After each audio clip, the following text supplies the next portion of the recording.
Hello, student. My name is Abhishek Srivastava, and I'm the economics faculty for you.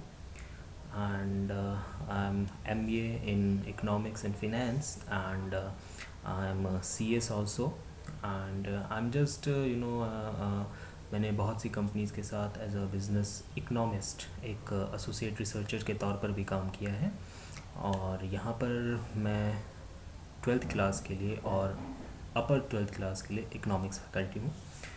So class, we will start the economics of 12th CBSE board, and here is my number and my mail ID is there. After the session अगर आप लोग को कोई भी problem है या कोई भी दिक्कत आती है किसी भी टॉपिक में या टॉपिक से जुड़े किसी भी कॉन्सेप्ट में, तो आप मुझे any time you can call me, any time you can mail me. ठीक है, तो हम लोग अपनी क्लास स्टार्ट करते हैं। सबसे पहले मैं आप लोग को इसका एक इंट्रोडक्शन दे देना चाहता हूँ कि आपके कितने टॉपिक कितने मार्क्स के होंगे, क्या क्या उसका स्ट्रक्चर होगा और क्या क्या उसका मार्किंग स्कीम होगा। ठीक है, तो यहाँ हम स्टार्ट करते हैं स्टूडेंट्स पार्ट ए से। पार्ट ए जो है आपका माइक्रो इकोनॉमिक्स। यहाँ पे आपकी इकोनॉमिक्स दो पार्ट में डिवाइड होगी students. One is micro economics and the other is the macro economics. Micro economics में आपके ये सारे टॉपिक्स होंगे जिसमें आपका इंट्रोडक्शन होगा 4 marks.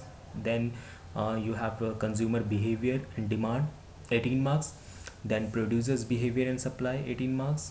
Forms of market and price determination 10 marks. यहाँ पे एक नया टॉपिक भी है, sample application of tools of demand and supply. ये टॉपिक अभी टेंटेटिव है स्टूडेंट्स, ये अभी CBSE ने इसे अप्रूव नहीं किया है। मे बी अगर नेक्स्ट सेशंस में अप्रूव हो जाता है तो हम इसे भी फर्दर कवर अप कर लेंगे, but till the time the topic is not approved. The other part will be macro economics part. इसमें आपका national income aggregate which is 15 marks, money banking which is 8 marks, determination of income and employment which is 12 marks, government budget which is 8 marks and the balance of payment which is 7 marks। ये आपका aggregate 100 marks का पूरा topic रहेगा। हम एक एक topic को बड़ी क्लियरली करेंगे। हर टॉपिक के बाद मैं आपको एक सैम्पल पेपर या आप ये कह सकते हैं एक शॉर्ट क्वेश्चन आंसर्स टाइप मैं आपको मेल करूँगा, जिसमें आप हर तरीके के क्वेश्चंस आंसर्स क्वेश्चन आंसर का स्ट्रक्चर आप व्यू कर सकते हैं, उसे एनालाइज कर सकते हैं। I will give you a male and the password. The male and password will be the common for all the students. सभी स्टूडेंट्स के लिए कॉमन होगा, कोई भी उसमें जाकर जो स्टूडेंट्स हैं यूज़र नेम और पासवर्ड को टाइप कर सकते हैं। उसमें सारे आपको sample papers, even if you want PPT also, तो we can share the PPTs। Okay, but it is good कि आप यहीं से सारी चीज़ें नोट कर लीजिए। आई विल मतलब मैं बहुत स्लो चलूँगा और बहुत धीरे धीरे और हर टॉपिक को क्लियर करते हुए।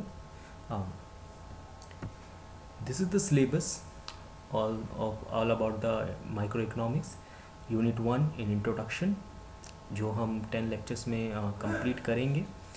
Even it's a normal of the 10 lecture and it is very small topic, तो आप लोग को ज़्यादा प्रॉब्लम नहीं होगी टॉपिक समझने में। This will be the unit 2 consumer equilibrium and demand. इसमें आपका consumer equilibrium, utility, margin utility, ये सारी चीज़ें हम लोग करेंगे। डिमांड हम लोग पूरा करेंगे। The next topic is producers behaviour and supply, ये हम लोग कवर अप करेंगे। Then forms of market and determination of the introductory part.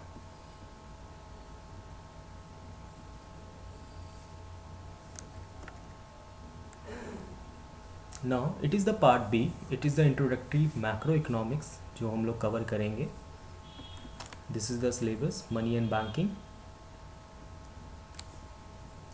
This is the unit 8, determination of income and employment. And this is the unit 9, government budget and economy. This is the unit 10, balance of payment. तो ये सारी चीज़ें we will cover. This is a recommended textbook जो मैं आप लोगों को recommend करूँगा पढ़ने के लिए। Simply NCERT books 12th class के, कोई भी supplementary reading material in economics markets में आपको अवेलेबल हैं। एवरी बुक इज़ फाइन, अपने आप में सारी बुक्स बेटर हैं, आप कोई भी एक बुक्स ले सकते हैं। एस चांद की आप बुक्स खरीद सकते हैं, exam idea you can purchase, वो आप पढ़ सकते हैं। वी के बोहरा की बुक्स आप पढ़ सकते हैं। और जो भी आप स्टूडेंट्स अगर आप ऑनलाइन बैठते हैं तो कोशिश करिए कि ई लर्निंग स्टडी मटेरियल को फाइंड आउट करिए, और ई लर्निंग स्टडी मटेरियल को आप लोग रीड करिए। वहाँ पे भी आपको बहुत सारे ई लर्निंग्स आपको मिल जाएंगे। कोशिश करिएगा 2011 से जो ई लर्निंग्स आपकी अवेलेबल हैं वो आप स्टार्ट करें। 2011 में जो है सिलेबस इकोनॉमिक्स का बहुत ज़्यादा चेंज हुआ है, तो you can start from there. Okay, now हम लोग स्टार्ट करते हैं our first unit, first chapter.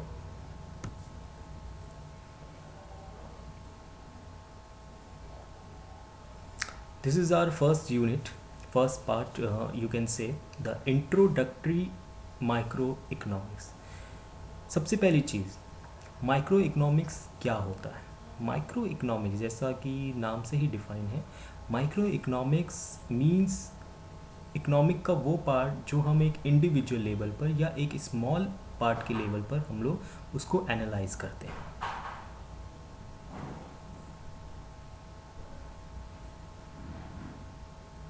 Okay, एक इंडिविजुअल लेवल पर या हम कह सकते हैं कि एक एनालाइजेशन लेवल पर हम उसे बहुत ही छोटे पैमाने पे, बहुत ही स्मॉल पार्ट पे हम उसको एनालाइज करते हैं। This is the micro economics. Micro means very small, छोटा। You can see that microeconomics, it is the study of behavior of individual unit of an economy such an individual, consumer, producers, etc. Microeconomics is the study of behavior of individual units of an economy. Like अगर मेरे को मेरी salary analyse करनी है per year, this is the micro economics. मेरे को अगर मेरे घर में या आपको आपके घर में किसी की सैलरी या किसी की इनकम एनालाइज करनी है, this is the micro part. ठीक है, अगर मैं मार्केट डिमांड करता हूँ, मार्केट डिमांड में अगर मैं एज अ कंज्यूमर अपनी डिमांड को एनालाइज करता हूँ, दिस इज़ द इंडिविजुअल। अगर मैं ग्रुप ऑफ 6 पर्सन के डिमांड की बात करता हूँ तो this is also an individual, this is also an micro. Call हम एक छोटा लेवल, एक छोटे पार्ट को एनालाइज कर रहे हैं। Now what is the economy? Economy is the part, economy is the system where people get their living. Economy एक वो पार्ट है, एक वो सिस्टम है जहाँ पे लोगों को उनके लिविंग के लिए, उनकी लिविंग के लिए उनको कुछ इनकम प्रोवाइड की जाती है, जहाँ पे वो अपनी लिविंग करते हैं, जहाँ पे वो रहते हैं, अपनी इनकम जनरेट करते हैं एंड अपना पालन पोषण करते हैं, अपना वर्क करते हैं, एम्प्लॉयमेंट जनरेट करते हैं। This is all about the economy, very simple. Now, there is the 3 types of economics. The first is capitalist economy. Capitalist economy, students, you can say that it is the private economy. Private economy means, suppose मेरी economy में privatisation ज़्यादा है। Like जैसे आप electricity की बात करें तो इलेक्ट्रिसिटी पहले थी यमुना, दिल्ली इलेक्ट्रिसिटी की अगर मैं बात करता हूँ तो दिल्ली इलेक्ट्रिसिटी पहले यमुना हैंडल करती थी। Yamuna is the name of the electricity board. Now the electricity will got in the privatisation, जो रिलायंस ने उसे अपने अंडर कवर कर लिया। तो कैपिटलिस्ट इकोनॉमी का मतलब होता है the privatisation of the economy, जहाँ पे आपके प्राइवेटाइजेशंस बहुत ज़्यादा है, प्राइवेट कंपनी जिस इकॉनमी में बहुत ज़्यादा है, गवर्नमेंट ज़्यादा इंटरफेयर नहीं करती है कैपिटलिस्ट इकॉनमी में। Socialist economy is purely socialist economy, जहाँ पे आपका प्रॉफिट का कोई मोटिव नहीं होता, जहाँ पे आप सिर्फ सोशल बेनिफिट के लिए, सोशल बिहेवियर के लिए अपना काम करते हैं, जहाँ पे यू डोंट थिंक, आप नहीं सोचते कि मैं अगर ये काम कर रहा हूँ तो मुझे इतना प्रॉफिट आएगा। This is purely social, purely social. और यहाँ पे प्राइवेटाइजेशन का ज़्यादा रोल नहीं होता। वैसे प्राइवेटाइजेशंस भी सोशलिस्ट इकोनॉमी करते हैं, जैसे ट्रस्ट है, चैरिटेबल्स हैं। अगर आप टाटा की बात करें, आप रिलायंस की बात करें, आप सहारा ग्रुप की बात करें, तो वो लोग भी सोशलिस्ट इकोनॉमी करते हैं, लेकिन एक साइड उस सोशलिस्ट इकोनॉमी में वो अपना प्रॉफिट भी बनाते हैं, वरना वो उस ट्रस्ट को या उस चैरिटेबल इंस्टीट्यूट को वो रन नहीं कर पाएंगे। लेकिन यहाँ पे जो मैं सोशलिस्ट इकोनॉमी की बात कर रहा हूँ, दिस इज़ प्योरली सोशल। यहाँ पे प्रॉफिट का कोई मोटिव नहीं होता, यहाँ पे मनी जनरेशन का कोई मोटिव नहीं होता, सिर्फ एक मोटिव होता है, वो है social benefit. This is the planned economy you can say. The next is the mixed economy. Mixed economy is the जहाँ पे गवर्नमेंट और प्राइवेटाइजेशन का इक्वल सपोर्ट होता है। जितना इक्वल सपोर्ट जिस जगह पे गवर्नमेंट देती है, उतना ही इक्वल सपोर्ट उस जगह पे आपका प्राइवेट इंस्टीट्यूट या आपके प्राइवेट इकॉनमी भी देती है। तो this is all about the mix, जहाँ पे गवर्नमेंट कैपिटलिस्ट एंड सोशलिस्ट जहाँ पे मिक्स होते हैं। This is very simple. Now we come in the market economy. Market economy students is very simple, जहाँ पे मोटिव ही सिर्फ प्रॉफिट का होता है। अगर कोई बिजनेस रन करता है, उसका मेन मोटिव होता है प्रॉफिट। अगर कोई प्रोडक्शन करता है, उसका मेन मोटिव होता है कि अगर मैं इस प्रोडक्ट को बाहर बेचूं तो मुझे प्रॉफिट हो। तो वो होता है मार्केट इकॉनमी। मार्केट में जो भी कोई है या जो भी कुछ सेल करने के लिए बैठा है या जो भी कोई परचेज़ करने के लिए बैठा है, तो उसका सिर्फ एक मोटिव होता है, वो मोटिव होता है प्रॉफिट। अगर मैं मार्केट में बैठता हूँ कि मेरे को ये XYZ कोई भी प्रोडक्ट जो है सेल करना है, तो my motive would be profit, कि ठीक है ये मेरी कॉस्टिंग इसकी 10 रुपीज़ की है और मैं इसे 12 रुपीज़ में बेचूँगा, 2 रुपये जो बचेंगे वो मेरा प्रॉफिट होगा। तो this is the market economy. Market में जो भी चीज़ रिवॉल्व होती है, it is very well profit motive, very well for profit motive. The next thing is planned economy. Planned economy means all material of production are owned by the government or by centrally planned authority. Planned economy में सारी चीज़ें आपकी एक plan wise चलती हैं और इसमें जो भी ऑन करता है प्रोडक्शन, वो करती है गवर्नमेंट या कोई प्लान्ड अथॉरिटी। यहाँ पे एक अथॉरिटी डिफाइन होती है, वो अथॉरिटी आपकी सारी चीज़ों को मैनिपुलेट करती है, सारी चीज़ों को एनालाइज करती है। Then he make a structure, then he they exchange, they distribute, they consume the goods. This is all about the planned economy. Okay, यहाँ पर कोई भी प्राइवेट पर्सन या कोई भी प्राइवेट इंस्टीट्यूट या कोई भी प्राइवेट बिजनेस एंटर नहीं करता। यहाँ पे एक सेंट्रली प्लान्ड अथॉरिटी होता है, उस प्लान्ड अथॉरिटी के थ्रू सारी चीज़ें जनरेट होती है, सारी चीज़ें एक्सचेंज होती है, सारी चीज़ें कंज्यूम होती है। This is all about the, you can say that it, ये एक गवर्नमेंट का स्ट्रक्चर होता है, राइट। नाउ हम लोग आगे बढ़ते हैं। The next point is the economic problem. Economic problem is the very much the basically problem of choice, basically very much the problem of choice. Problem of choice क्यों है? क्योंकि हमारे पास बहुत सारे अल्टरनेटिव्स हैं। अगर आज के टाइम में देखें, मैं सपोज़ एक स्मार्टफोन की बात करता हूँ, variety of smartphones we have, Samsung, Lava, Karbonn, Micromax, Apple and LG, बहुत सारी कंपनीज़ के स्मार्टफोन्स। नाउ अब प्रॉब्लम आती है एक फ़ोन चूज़ करने में, एक फ़ोन का चॉइस करने में। प्रॉब्लम ऑफ चॉइस कब जनरेट होती है? जब मैं चाहता हूँ कि मेरा बेनिफिट, जैसे एज अ कंज्यूमर, अगर मैं लेमैन के हिसाब से सोचूं तो मैं कम प्राइस में ज़्यादा बेनिफिट लेना चाहता हूँ। हर कोई लेना चाहता है, हर कंज्यूमर, कि वो कम से कम प्राइस पे कर सके एज अ कंपेरेटिव और उसे बेनिफिट ज़्यादा मिले। तो इकोनॉमिक जो प्रॉब्लम है, it is arise due to the choice. दूसरी चीज़ होती है, हमारे पास जो रिसोर्सेज हैं वो बहुत ज़्यादा कम है, लेकिन जो हमारी वांट्स हैं, जो हम चाहते हैं कि हम जनरेट करें या जो हम चाहते हैं कि उस वांट्स को हम फुलफ़िल करें, वो बहुत ज़्यादा है। स्कैसिटी ऑफ रिसोर्सेज है, हमारे पास रिसोर्सेज बहुत कम है।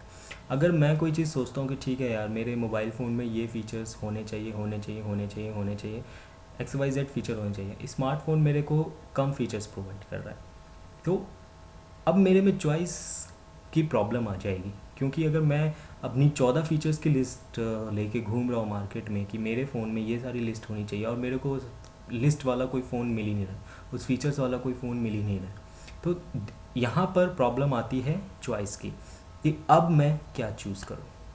तो economic problem is basically the problem of choice, कि आपके पास 10 चीज़ें रखी हुई हैं, वो 10 चीज़ों में से आपको कोई एक चीज़ पिक करनी है, कोई एक चीज़ चूज़ करनी है।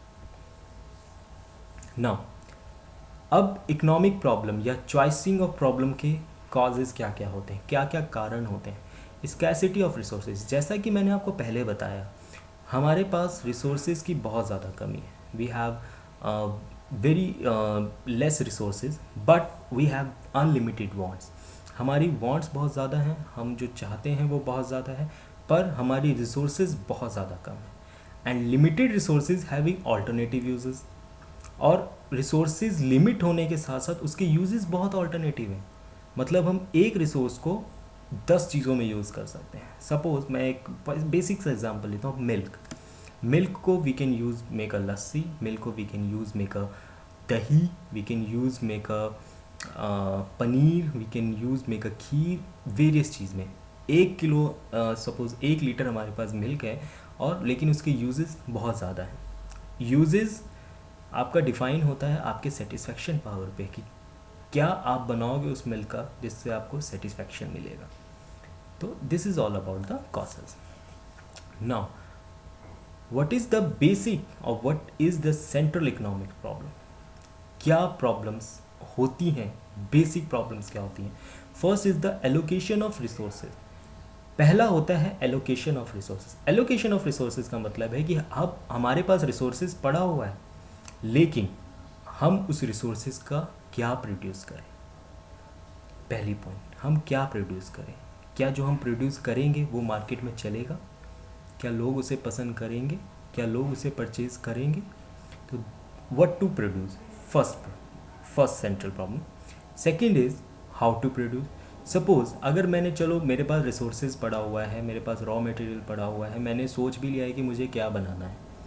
सेकंड थिंग हमारे पास आती है हाउ टू प्रोड्यूस। अब अगर मेरे को ABC प्रोडक्ट बनाना है, तो अब मैं इसे कैसे बनाऊँ।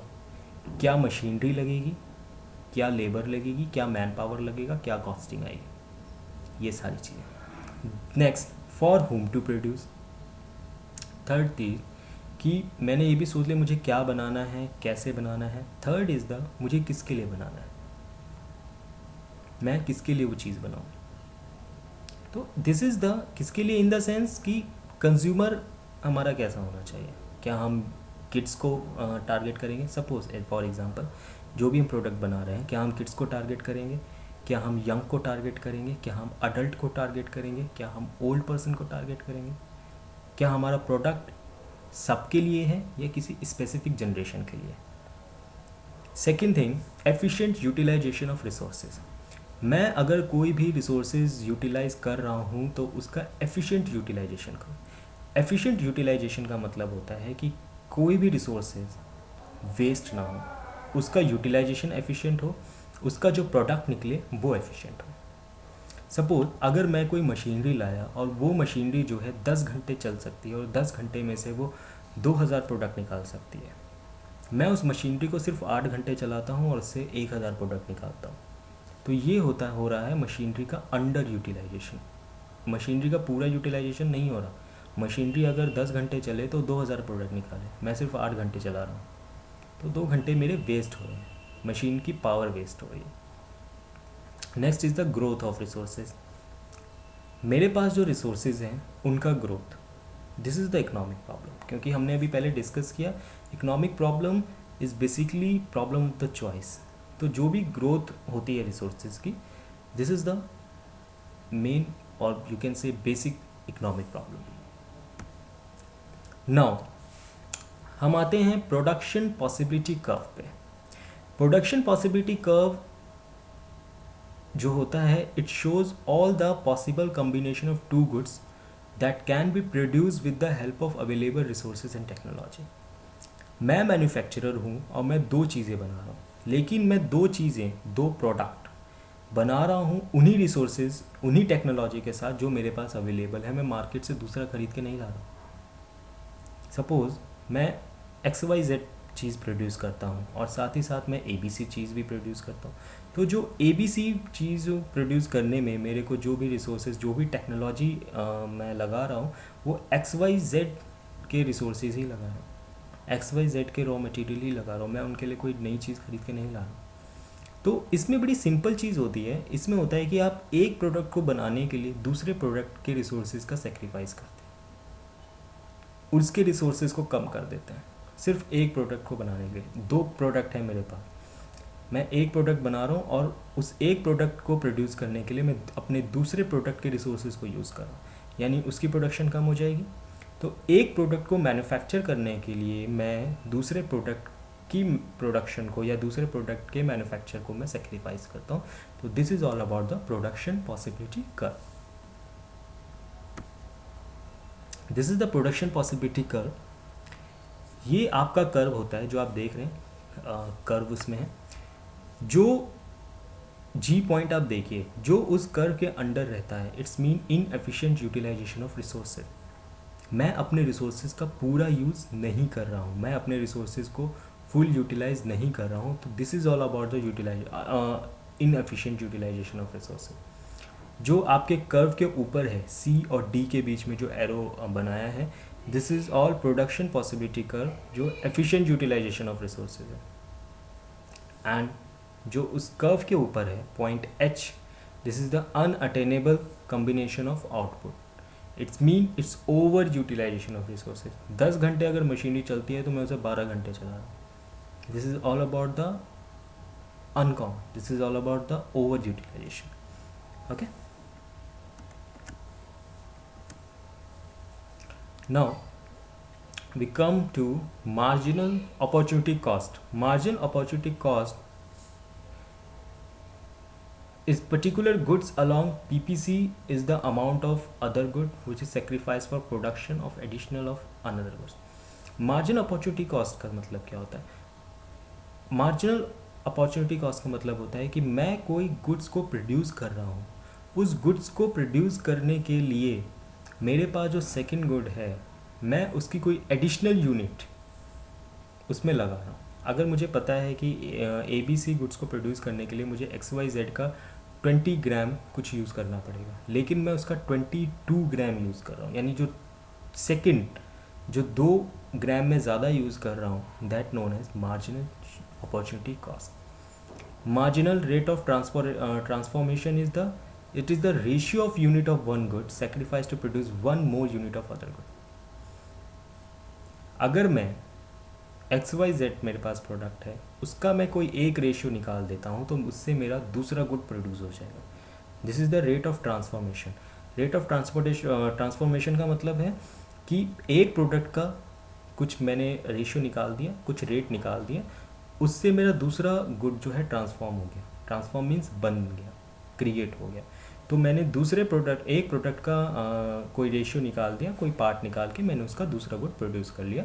This is all about marginal rate of transformation. Second thing is the scarcity of resources. Scarcity of resources means shortage of the resources, resources का कम हो जाना, मैंने आपको पहले बताया। Then opportunity cost. Opportunity cost is the cost of next best alternative. Suppose मेरे पास, मैं एक जॉब कर रहा हूँ, उस जॉब में मेरे को सैलरी मिल रही है 20,000 रुपीज़। जॉब में मुझे सैलरी मिल रही है 20,000 रुपीज़। मेरे पास 3 कंपनी के जॉब ऑफ़र आए हुए हैं। एक की सैलरी है 22, दूसरी की सैलरी है 25 एंड तीसरी की सैलरी है 18,000। ठीक है, अगर मैं अपनी 20,000 की जॉब छोड़ता हूँ तो मेरे लिए नेक्स्ट बेस्ट अल्टरनेटिव कौन सा होगा? बेस्ट अल्टरनेटिव मेरे लिए नेक्स्ट बेस्ट अल्टरनेटिव होगा 25,000 की वाली जॉब। 20,000 का मैं कर रहा हूँ, 3 जॉब मेरे पास ऑलरेडी है, 22, 25 एंड देन 18,000। और अगर मैं अपनी एक जॉब छोड़ देता हूँ 20,000 वाली, तो मेरे पास जो नेक्स्ट बेस्ट अल्टरनेटिव होगा मेरे लिए वो होगा 25, क्योंकि मुझे उसमें इंक्रीमेंट मिल रहा है 5,000 का। तो this is all about the opportunity cost. Now positive economics. Positive economics is deal उन प्रॉब्लम्स में डील करता है जो एक्चुअली सोसाइटी में हैं और वो सॉल्व हो जाती हैं। पॉजिटिव इकोनॉमिक्स, पॉजिटिव का मतलब ही यहीं पे यही है कि कुछ प्रॉब्लम्स जो सोसाइटी में अवेलेबल है या कुछ प्रॉब्लम जो सोसाइटी में होती हैं वो प्रॉब्लम सॉल्व हो जाती हैं। तो this is all about the positive economics. Next is normative economics. Normative economics, हम ये सोचते हैं कि ये प्रॉब्लम को हम कैसे सॉल्व करें या ये प्रॉब्लम कैसे सॉल्व होनी चाहिए। ठीक है, पॉजिटिव में already facing society is actually solve हो चुकी होती हैं, बट नॉर्मेटिव में वी थिंक कि हम उसे कैसे सॉल्व करें या हम वो उसे हमें कैसे सॉल्व करना चाहिए। This is all about the normative economics. तो स्टूडेंट्स ये this is the very small brief about the economics. ठीक है कि हम इकोनॉमिक्स कैसे मतलब क्या क्या पार्ट्स होते हैं, क्या क्या सेंट्रल प्रॉब्लम्स होती हैं, क्या क्या हमारी चीज़ें होती हैं. ठीक है, तो this is all about the economics. जो हमारा सेकेंड यूनिट होगा, this will be the main unit, demand consumer equilibrium.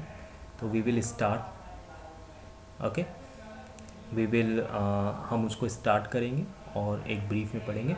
और मैं आपको एक यूज़र नेम और एक पासवर्ड सेकंड यूनिट में दे दूंगा, जिसमें जो आप लॉगिन कर सकते हैं और उसमें आपको सारे स्टडी मटेरियल, सारे पीपीटीज़, सारे पीडीएफ यू विल अवेलेबल. जो भी थॉट्स होते हैं या जो भी एक्सप्लेनेशन होगी, आपको ज़्यादा अगर एक्सप्लेनेशन चाहिए तो वो सब आपको उसमें अवेलेबल हो जाएंगी. और अगर फिर भी आपको कुछ प्रॉब्लम आती है, किसी भी टॉपिक में कुछ प्रॉब्लम आता है, किसी भी कंसेप्ट में, तो आप मुझे कॉल कर सकते हैं, मुझे एक मेल ड्रॉप कर सकते हैं. ठीक है, this is all about the basic thing जो मैंने अभी हमने फर्स्ट टॉपिक शेयर किया. This is all about the benefit, sorry, this is all about the basic things. ठीक है, यू कैन जस्ट, आपके माइंड में ये चीज़ होनी चाहिए कि ये हमारे टॉपिक्स होते हैं. इकोनॉमिक्स मेजरली क्या होता है, जो मेजर इकोनॉमिक्स हमारी होगी माइक्रो इकोनॉमिक्स की, वो सेकेंड यूनिट से स्टार्ट हो जाएगी, जिसमें आपको utility, consumer equilibrium, consumer behaviour, demand, market power, ये सारी चीज़ें देंगे. Okay students, so thank you so much. अब हम लोग नेक्स्ट टॉपिक स्टार्ट करेंगे in the next lecture. I will provide the next topic to you.